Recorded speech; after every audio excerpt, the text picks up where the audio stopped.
Hey guys, so welcome to David Dierking. David has been in the investment services industry since the mid 1990s and has since become a prolific writer on the subject of investment strategies using specifically ETFs and mutual funds. He regularly contributes to Seeking Alpha, ETFDB.com, ETF Trends, and ETF Daily News, and is a firm believer that investors don't need to pay ridiculous fees to their broker in order to receive unbiased investment advice. His aim? To educate investors on the benefits of developing low-cost, broadly diversified investment strategies. David, welcome. Hi, Robert. Thanks for having me. Oh, it's always a pleasure. So tell me, first and foremost, why are you so passionate specifically about ETFs? I noticed that you contribute to a lot of ETF outlets. So what is the main draw for an investor? Right. Well, I think the biggest advantage for investors is that ETFs give pretty much everybody the opportunity to develop a fully diversified, ultra low cost portfolio and do it in a manner that is simple and straightforward. Nowadays, if you were to try to build a portfolio of S&P 500 stocks, for example, you'd probably kill yourself on commissions trying to buy shares individually, and you'd spend a lot of time doing that. If for the regular investor, instead, they can just buy an ETF that tracks the S&P 500 or any other type of index out there. ETFs virtually allow investment in just about every sector, niche, and corner of the market. And they can do it for as little as just a few basis points. So they're paying next to nothing to get a fully diversified portfolio. So I think for just the regular investor who just wants to establish a portfolio for the long term, for college, whatever, I think this is really just a great, simple, low cost way of doing that.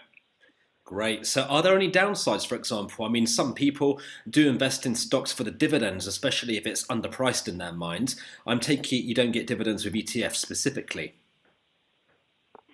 Oh, you do. It really depends on just the type of ETF that you invest in. Fantastic. You can pretty much any stock that you can buy an ETF that probably has a similar strategy. There's ETFs that focus on dividend income. There's ETFs that focus on high beta stocks or emerging markets or just about anything. So if there's any specific strategy that you want to follow, there's probably an ETF for it. And you mentioned downside. There are some downsides. There's a lot of funds out there that are a little too narrow, a little too niche. There's funds out there that have high expense ratios that you probably want to avoid.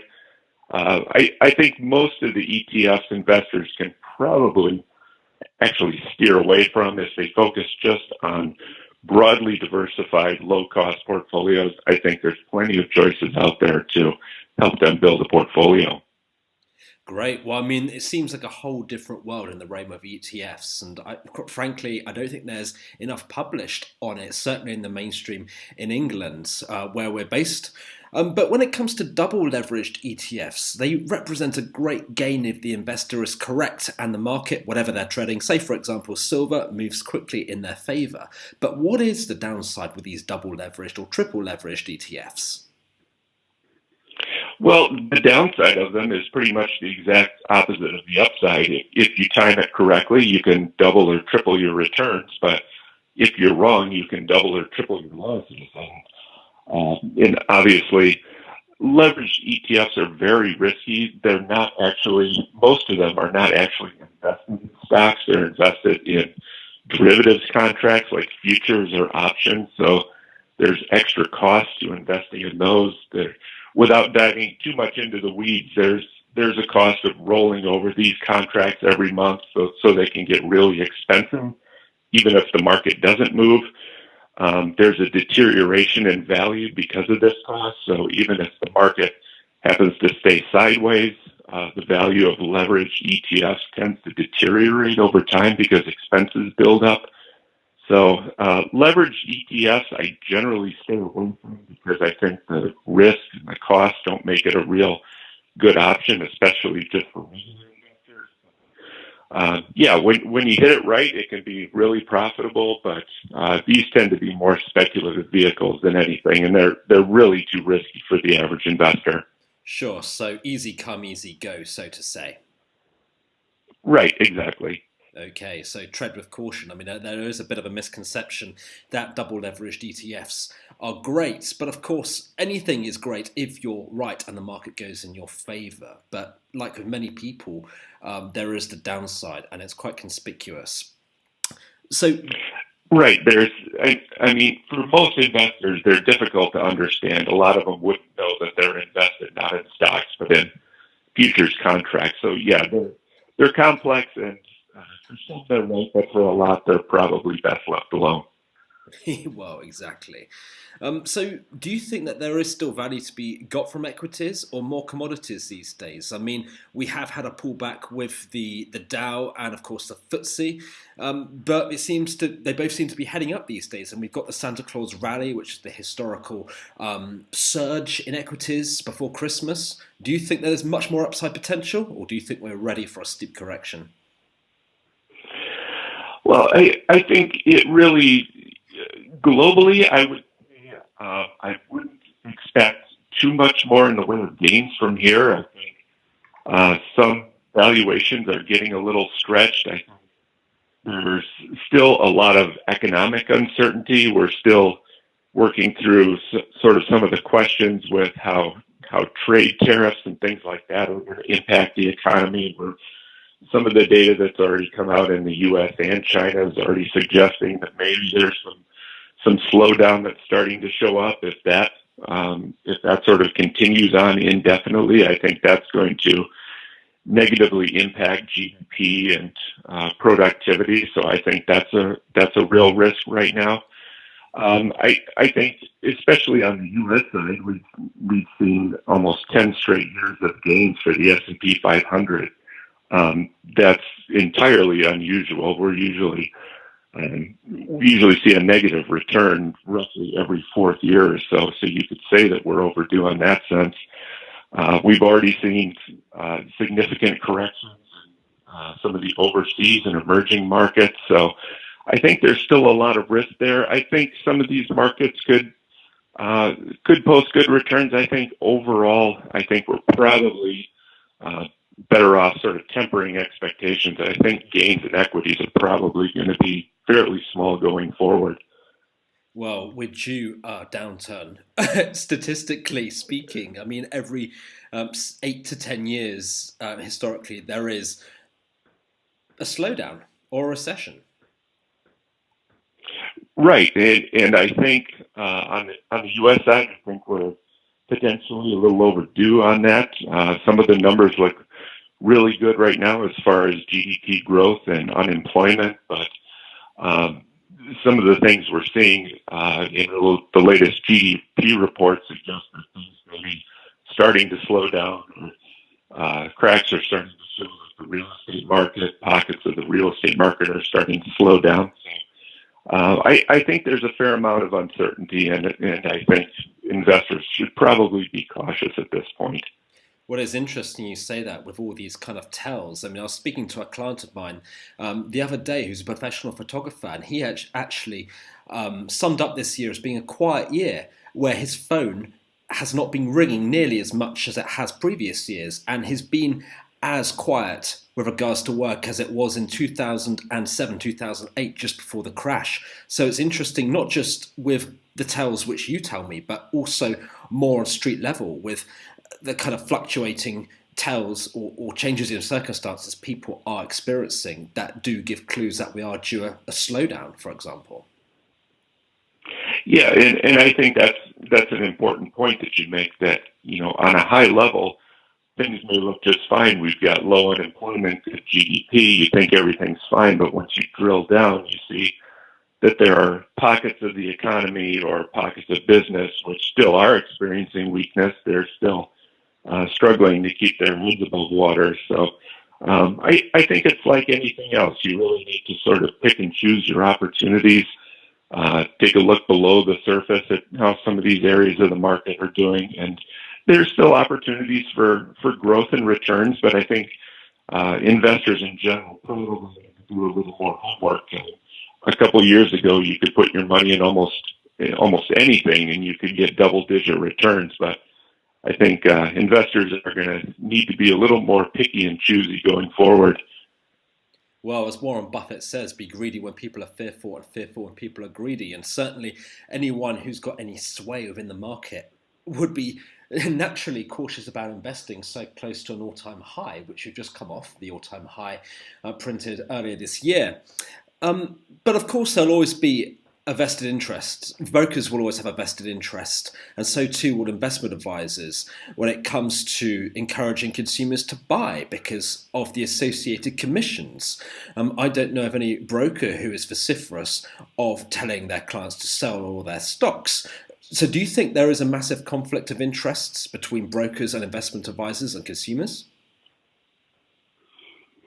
Well, I think it's improved over time. I think the old commission structure where brokers would make money based on whatever they sold you, I think, yeah, that's a huge conflict of interest. They're not selling you products necessarily in your best interest. They're selling products based on what puts the most money in their pocket. So, yeah, I think anybody who's working with a broker on a commission structure really want to sort of watch what they're being told to put their money in. Now that's improved over time as Feebased investment advisors have come along. So instead of giving their money on a commission structure, they're actually taking a percentage of the cut based on the value of the portfolio. So when the client's portfolio increases in value, the money that they make increases in value. So the goals of the two parties are a little more aligned in that sense. I think if investors are looking to work with somebody, I think they definitely want to stay with a fee-based advisor as opposed to a commission-based one. And then at least you're sort of working towards the same goal of increasing the overall value of the portfolio. So when you say a fee-based advisor, would it be fair to say that they are on retention, or they take a cut of the profits which you make? Well, a fee-based advisor would take a percentage of the portfolio value every year. So, okay, that's if they're earning 1%, then they're going to make that every year. But that 1% cut becomes, 1% of a bigger pie if the portfolio is increasing in value over time. So, as the client begins making more money, the investment advisor makes more money. And, in a situation like that, I don't think the client would mind paying a little more as long as their own portfolio is increasing in value. So I think that probably makes a little more sense. It does. I think that's mutually beneficial and more of a quid pro quo, and would obviously deter from brokers just selling any old muck like you'll see in these films like The Wolf of Wall Street, where they're just simply pitching tin pot stocks to gullible, misled investors. Those days are clearly numbered, it would appear, with these new rules that have come in. Yeah, in The Wolf of Wall Street, that's obviously a very worst case scenario. That's not the way it usually works in most cases. But yeah, you definitely want to watch what brokers are pitching you and how they're making their own money. I think those are the most important factors to always watch. Yeah. So what's in it for them? That's the question. Exactly. So moving on, cryptocurrencies, there was an enormous wave of excitement that took over Europe. This time last year, we saw Bitcoin reach 20,000 US dollars a coin. Now it's fallen to about 6,200. What's your view?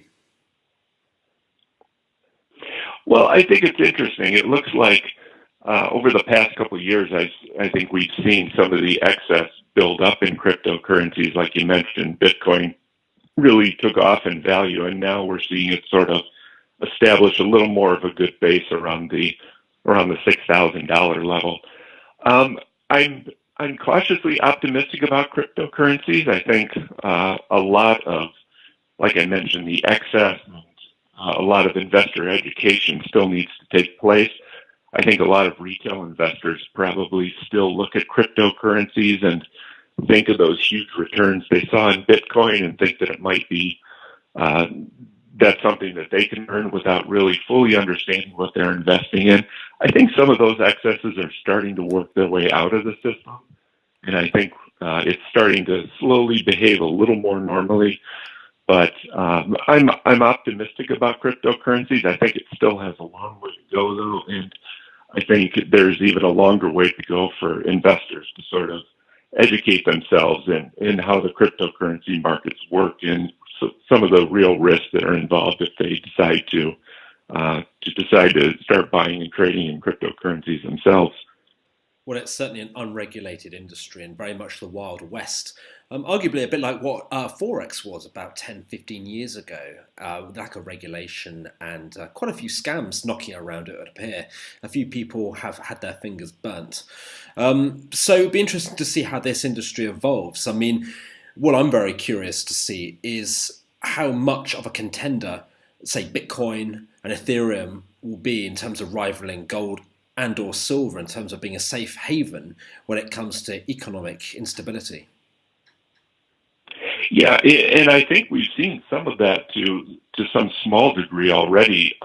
Bitcoin and gold have, at least to some degree, sort of moved in similar directions. When equities have gone down, people have actually started moving into cryptocurrencies like Bitcoin as sort of a gold or a treasury like security for, it's strange to say, more of a safe haven. But I know on the U.S. side, the SEC and the regulators are still very uncomfortable with cryptocurrencies. We've had a number of ETFs that have been proposed using both physical Bitcoin and Bitcoin futures. The SEC has denied each one of those on the grounds that they're really uncomfortable with how the retail investor or the average investor could really be materially harmed by not really knowing what they're investing in, if there's still the risk of exchanges getting hacked or Bitcoin getting stolen. So you mentioned the Wild West. It still very much is the Wild West, I think. Yeah, There's a lot of coins out there which are really not very valuable.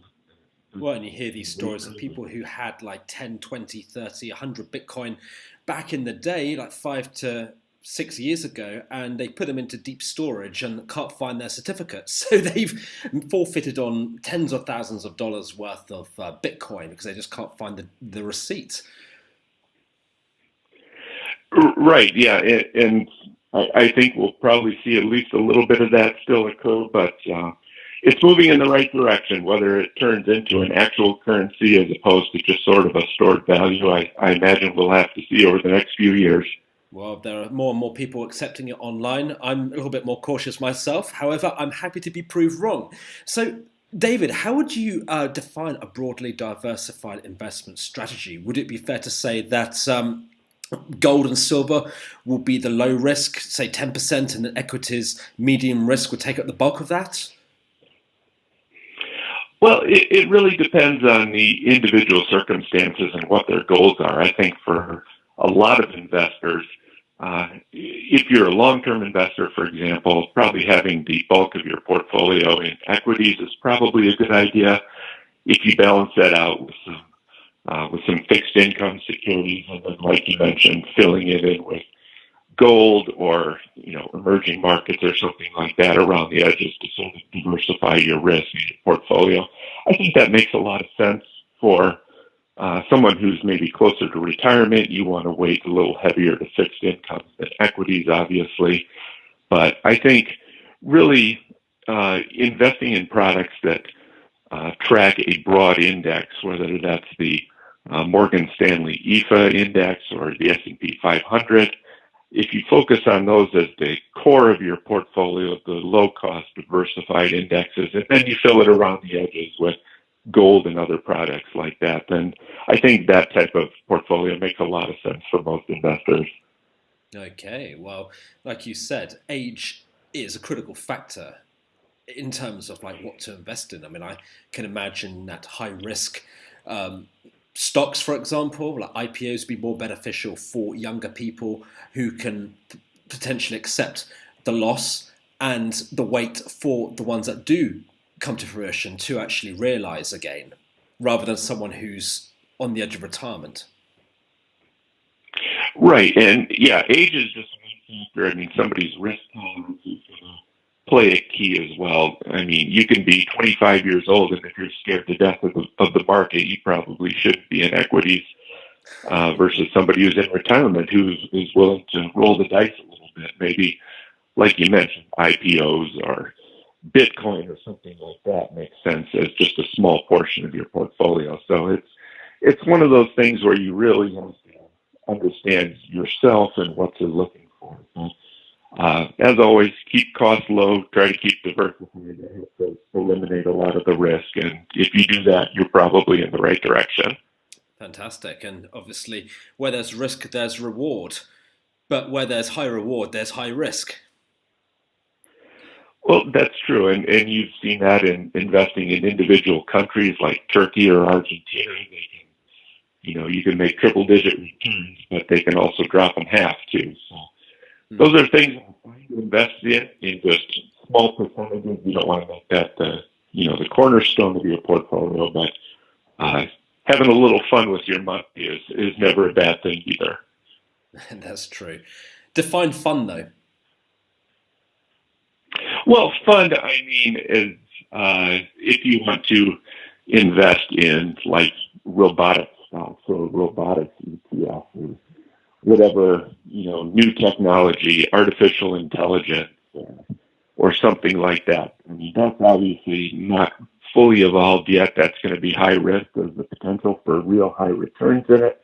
And that's something it's okay taking a risk on to sort of swing for the fences, but as long as it's just a small portion of your portfolio and you're comfortable with some of the risk and the downside that could come with it.